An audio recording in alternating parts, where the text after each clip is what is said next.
12,000 foot উচ্চতা থেকে jump করে আমাদের পূর্ব প্রান্তে অর্থাৎ সম্মুখপানে ভূমিতে অবতরণ করবেন। মহান বিজয়ের 54 বছর পূর্তিতে বাংলাদেশের ইতিহাসে যুক্ত হলো এক অনন্য গৌরবের অধ্যায়।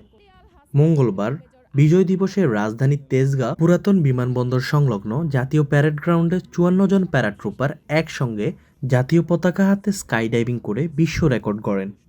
বাংলাদেশের সশস্ত্র বাহিনীর উদ্যোগে আয়োজিত এই ব্যতিক্রমধর্মী প্রদর্শনীতে অংশ নেয় টিম বাংলাদেশের প্রশিক্ষিত প্যারাট্রুপাররা। নির্দিষ্ট উচ্চতা থেকে একযোগে লাফ দিয়ে তারা পতাকা হাতে আকাশ থেকে ভূমিতে অবতরণ করেন।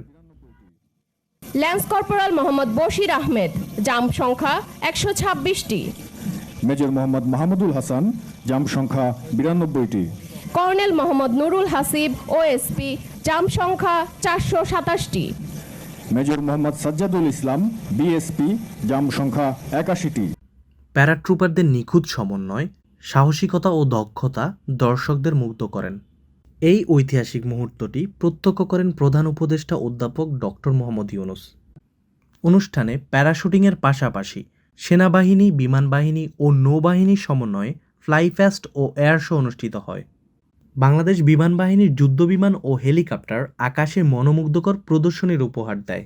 বিজয় দিবসের এই আয়োজনকে ঘিরে জাতীয় প্যারেড গ্রাউন্ড ও আশপাশের এলাকা জনসমুদ্রে পরিণত হয়। সকাল থেকেই সাধারণ মানুষ, শিক্ষার্থী ও পরিবার পরিজনের দীর্ঘ সারি চোখে পড়ে। এই উদ্যোগের মাধ্যমে সশস্ত্র বাহিনী মুক্তিযুদ্ধের চেতনা, জাতীয় পতাকার মর্যাদা এবং দেশের সামরিক সক্ষমতা দেশবাসী ও আন্তর্জাতিক মহলের সামনে তুলে ধরে। অনুষ্ঠান শেষে সশস্ত্র বাহিনীর কর্মকর্তারা উপস্থিত দর্শকদের ধন্যবাদ জানান।